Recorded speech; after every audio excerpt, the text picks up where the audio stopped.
dulu ya biar apa? Kedepannya kita tuh nyambung gitu kan. Jadi ini kan absorber kan fungsinya untuk menyerap gitu kan. Jadi kalau apa ya? Prinsip kerjanya udah paham belum? Prinsip kerjanya? Udah paham. Jadi kan absorber itu gunanya untuk memisahkan liquid dan gas gitu kan. Jadi yang dipisahkan itu gas ada berapa, misalnya gas ini mengandung CO2 dan air gitu kan, CO2 dan udara gitu kan. Jadi CO2 nya ini yang mau dihilangkan gitu kan, yang mau diabsorb gitu. Nah, menghilangkannya pakai apa? Menghilangkannya nanti pakai air. Jadi nanti air itu yang akan berikatan dengan CO2 dan dia nanti keluar bersama air, sehingga nanti di gas udaranya itu CO2 nya semakin dikit gitu. Paham nggak sampai sini? Akan sebenarnya gitu. Jadi dia tuh antara air dan udara. Nah, airnya ini disebut dengan solvent atau pelarut. Ini nanti itu lainnya kan namanya. Terus tuh jadi prinsip kerjanya begitu. Nah, jadi yang kita tinjau nanti di sini, karena kita nanti mau bikin grafik yang pakai tray-tray itu yang ditinjau itu nilai fraksi si bukan amonia sih, lebih ke gas yang akan diserap. Misalnya amonia, berarti nanti yang kita tinjau Y-nya, X-nya itu cuman amonia. Fokus kita cuman ke amonia. Ini dalam case amonia ini yang diserap ya. Kalau misalnya nanti yang diserapnya aseton segala macam, berarti nanti aseton yang kita fokus kita gitu. Oke? Terus oke, udah nih kan. Prinsip kerjanya, sistem matematika kerjanya udah paham gitu kan. Nah di sini juga ada simbol-simbol nih, simbol-simbol untuk menyatakan laju alur masing-masing dan fraksi masing-masing. Nah untuk GN plus 1 itu berarti ini kan input kan masuk. Nah input yang di sini itu gas yang masuk, total gas yang masuk. Berarti total gas yang masuk artinya ada pengotor di situ kan? Ya. Yang ada pengotor. Nah yang keluar nanti berarti gas yang dengan kadar pengotornya lebih rendah ya kan? Ya. Yang udah diserap sama si air gitu. Ya. Nah sedangkan yang ini air yang masuk. Berarti air yang masuk ini dalam kondisi belum ada pengotor kan? Karena dia baru masuk kan, belum ada pengotor yang diserap ya kan? Ya. Berarti nanti di sini cuma pure air. Kalau misalnya solventnya air. Bisa aja solventnya misalnya alkohol bisa jadi, cuman di sini kita case-nya bahas solventnya itu air gitu kan. Nah, jadi nanti di sini sudah pasti komponen yang di sini apa aja? Air kan? Air aja. Nah, kalau di sini nanti misalnya berarti air keluaran ini berarti air dan amonia yang udah diserap gitu kan. Udah diserap. Oke. Nah, di sini udah paham. Terus di sini ada GN plus 1. GN plus 1 itu berarti total. G aksen itu berarti gas tanpa pengotor. Ya, gas tanpa pengotor. Ya, gas tanpa pengotor ya. Gas tanpa amoniaknya atau gas tanpa pengotor lah kita bilang, karena kan nggak mesti amonia terus pengotornya. Jadi GN plus 1 itu total gas masuk keseluruhan. G aksen itu gas tanpa pengotor atau ada sih pengotornya, cuman sedikit lah gitu nah. Bukan, nggak ada sama sekali, di sini nggak ada. Di sini pure gas tanpa pengotor. G aksen itu gas tanpa pengotor. Nah, YN plus 1 ini apa?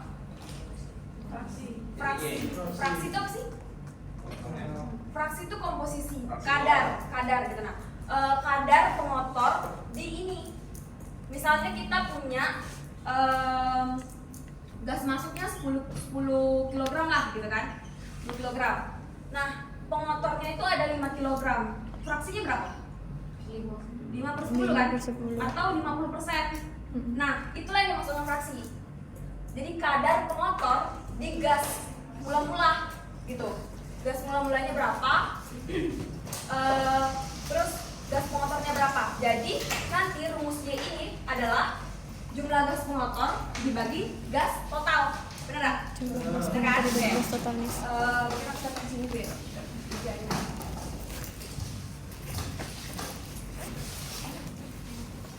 Fraksi itu komponen dibagi total. Jadi jumlah komponen dalam hal ini berarti gas pengotor di gas input dibagi total gas input gitu kan kalau di sini. Oke, nah untuk GN/1 kayak biasa ini untuk menggambarkan keseimbangan nanti. Jadi rumusnya ini per 1 kurang ini gitu kan. Oh, ini udah clear ya. Nah, lanjut ke sini. Nah, kalau L0 itu berarti apa? Laju alir awal air masuk gitu kan. Nah, untuk L aksen berarti L tanpa air tanpa pengotor. Karena di sini tadi nggak ada pengotor, otomatis nilai ini dan ini sama kan? Nah, berarti nanti ini tuh bakal sama dengan L0 gitu.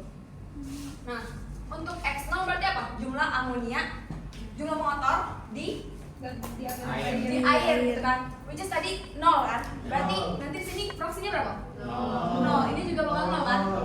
Oke. Nah, terus untuk ini Ln itu apa berarti? Keseluruhan air dengan pengotor gitu kan? Berarti nanti L0 ditambah berapa yang diserap gitu kan? Berarti pengotor yang diserap.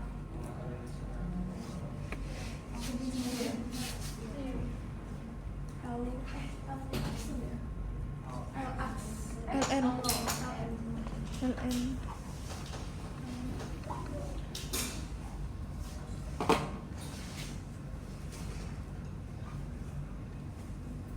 Paham kan maksudku? Karena LN ini total keluaran di sini berarti yang dikeluarkan nanti adalah air yang masuk dengan pengotor yang diserap, ya kan? Oke. Kalau L aksen itu apa? Air tanpa pengotor berarti sama dengan ini kan? L0 atau sama juga dengan L aksen gitu.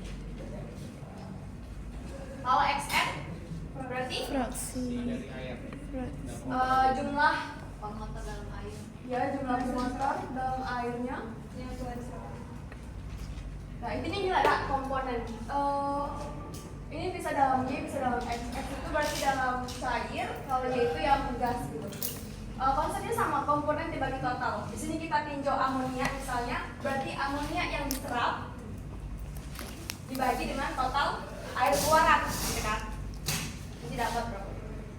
Nah, kalau yang ini gas keluaran L1-nya berarti gimana? G kan? Oh ya, ini G.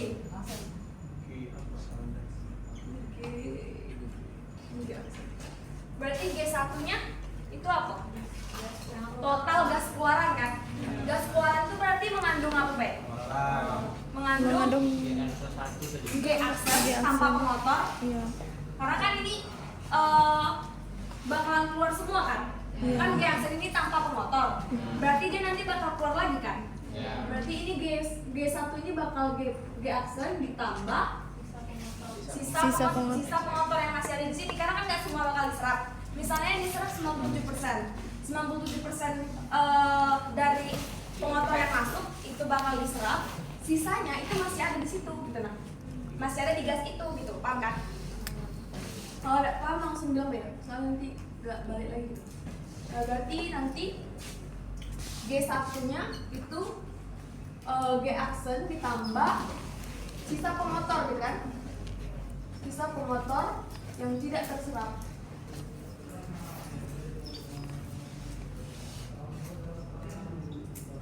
Oke. Nah, berarti kalau Y1-nya gimana? Berarti jumlah amonia yang ada di sini dibagi total gas keluaran, ya kan? Untuk Y1-nya berarti Y1 per 1 kurang Y1. Oke. Ini udah clear. Nah, kita langsung masuk ke soal gitu ya.